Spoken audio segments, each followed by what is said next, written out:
কিন্তু স্বর্গে একটা অসুবিধা আছে, সেই অসুবিধাটার জন্য আপনারাই বিচার করবেন যে আপনারা স্বর্গে যাবেন কিনা। স্বর্গে, সঞ্জয়বাবু, স্বর্গে একটা অসুবিধা আছে, সেটা হচ্ছে কি, যে যেই পরিমাণ আপনার ক্ষুধা লাগবে স্বর্গের দেবতারা এই পরিমাণ আপনাকে খেতে দেবে না। ওখানে সুন্দর সুন্দর পাকা ফল আছে, কিন্তু গাছের ডাল থেকে ছুটে আপনি খেতে পারবেন না। ক্ষুধার ঠেলায় আপনি জল খেতে যাবেন, ওই সরোবরে নদীতে যে স্রোতস্বিনী ধারা আছে, ওই জল আপনি হাতে উঠে খেতে পারবেন না। তো ওখানে যারা স্থায়ী দেবতা আছে ওরা যা খাইতে দেবে আপনার তাই খেতে হবে। ফলে স্বর্গেও শান্তি নেই। আমার এখানে অনেকগুলো গ্রন্থ আছে, এই গ্রন্থের একটা গ্রন্থে লেখা আছে যে স্বর্গেও শান্তি নেই, স্বর্গেও শান্তি পাবেন না। ওখানে 18 বছরের যুবক হবেন, জন্মাবেন, রোগগ্রস্ত হবেন, তারপর অবশেষে 10,000 যেদিন পূর্ণ হবে তখন আপনার এই গলের মালাটা শুকিয়ে যাবে, গলের মালাটা আপনার গলা থেকে ছিঁড়ে যাবে।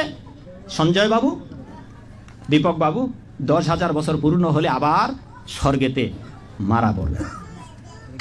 ওখানে 3 দশা, তার মানে যৌবন প্রাপ্ত হবেন, রোগগ্রস্ত হবেন, 10,000 বছর পূর্ণ হলে মরে যাবেন। এবার কয়বার মরলেন?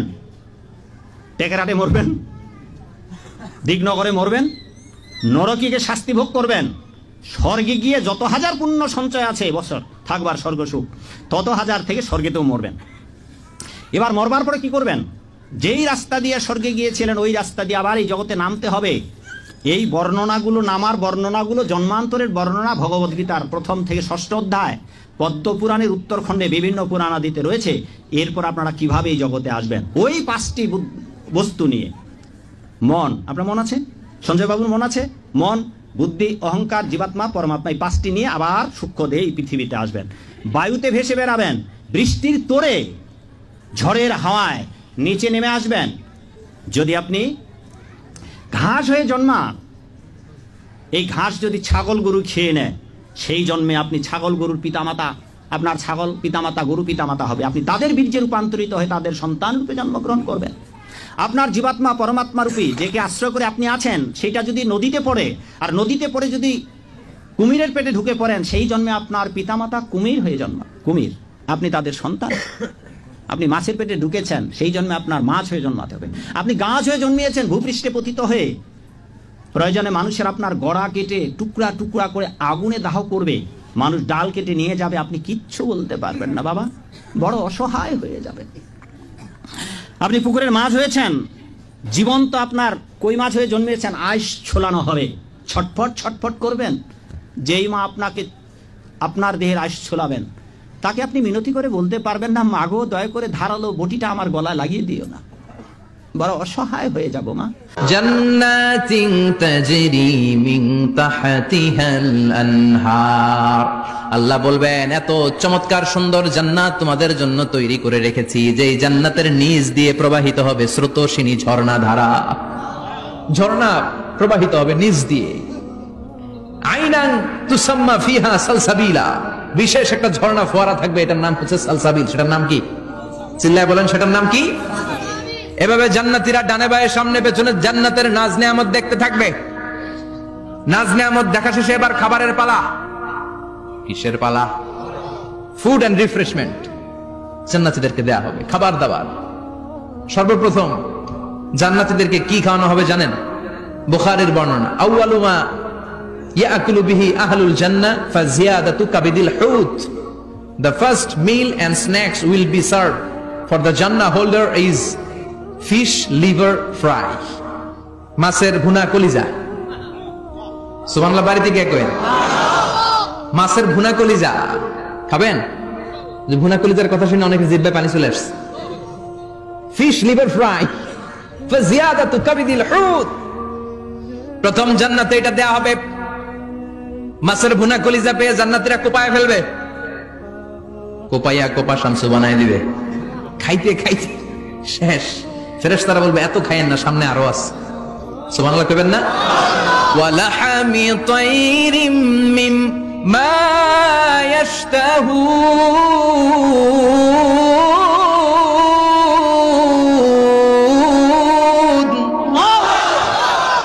ওয়ালাহমি তাইরিম মিম্মা ইয়াশতাহুন, মাছের ভুনা কলিজা দেওয়ার পরে জান্নাতীদের সামনে ট্রেতে করে ফেরেশতারা পাখির ভুনা গোশত নিয়ে আসবে। পাখির ভুনা গোশত খান, খেতে থাকবে। উকুলুহা দাইম, 24 আওয়ার সার্ভিস। জান্নাতের ভেতরে বিশাল বানকিউট হলের ভেতরে এই পার্টি হবে, নৈশভোজ, বারবিকিউ ডিনার, বড় বড় পার্টি হবে, খাওয়া দাওয়া শুরু হবে। এবার কলিজা ধুইয়া জান্নাতীরা কোপানো শুরু করবে পাখির ভুনা গোশত, সুবহানাল্লাহ পড়ে। একটার চেয়ে আরেকটা সুস্বাদু। বাফেট ডিনার বা বুফে ডিনার নাম শুনছেন না? 5 স্টার 7 স্টার হোটেলের ভেতরে আপনাকে কেউ সার্ভ করবে না, প্রায় 30-40 পদের খাবার একসাথে রেখে দেয়া, এটার বলে বাফেট ডিনার। এই বাফেট ডিনারে নিজের নিয়ে খেতে হয়। সেখানে প্রতিটা আইটেম 5-7টা করে রাখে।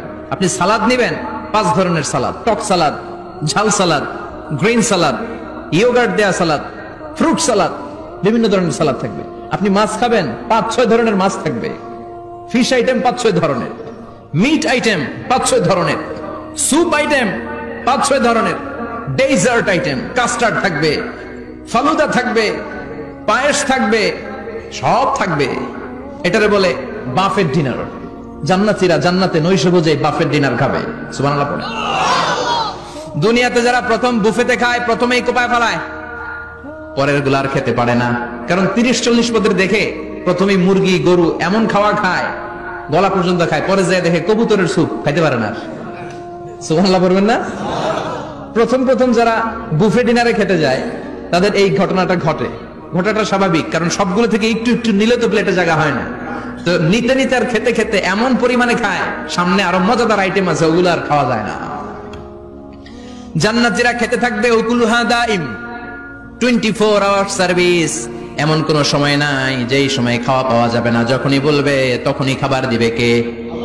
ওয়াফাকিহাতিন কাসীরা লা মাকতুআতিন ওয়ালা মামনুআ। অঢেল ফল থাকবে, কেউ নিষেধ করবে না, নষ্ট হবে না। সুবহানাল্লাহ।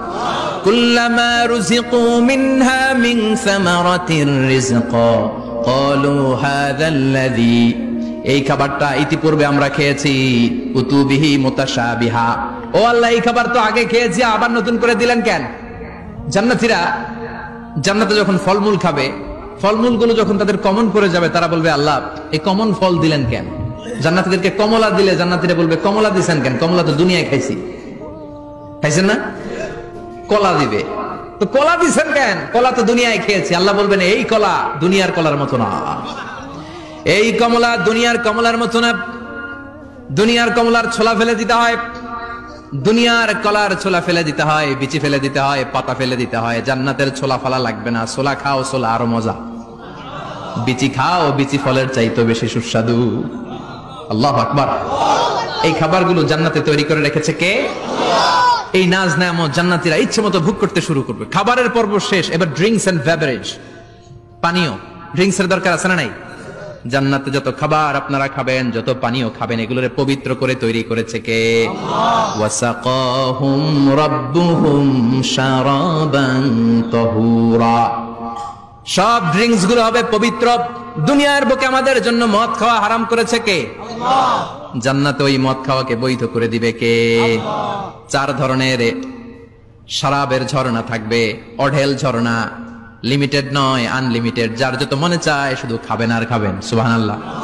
মাসালুল জান্নাতিল্লাতী ওয়াইদাল মুত্তাকুনা ফিহা আনহারুম মিন মাইন গায়রি আসিন ওয়া আনহারুম মিন লাবানিন লাম ইয়াতাগায়্যার তা'আমুহু ওয়া আনহারুম মিন খামরিন লাযযাতিন লিশ-শারিবিন ওয়া আনহারুম মিন আসালিন মুসাফফা।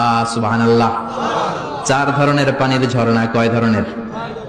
4 ধরনের শরাব থাকবে আপনাদের জন্য। নাম্বার 1 মিনারেল ওয়াটার, বিশুদ্ধ পানি। নাম্বার 2 দুধের ঝর্ণা।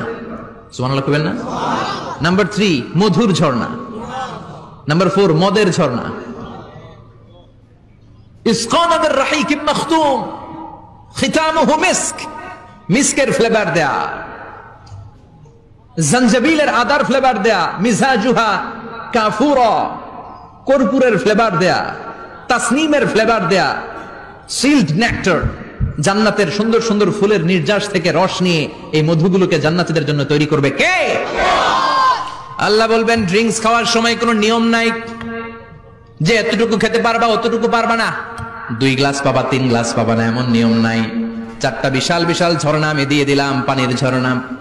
দুধের ঝর্ণা, মধুর ঝর্ণা, মদের ঝর্ণা, যত মনে চায় পান করো। সুবহানাল্লাহ।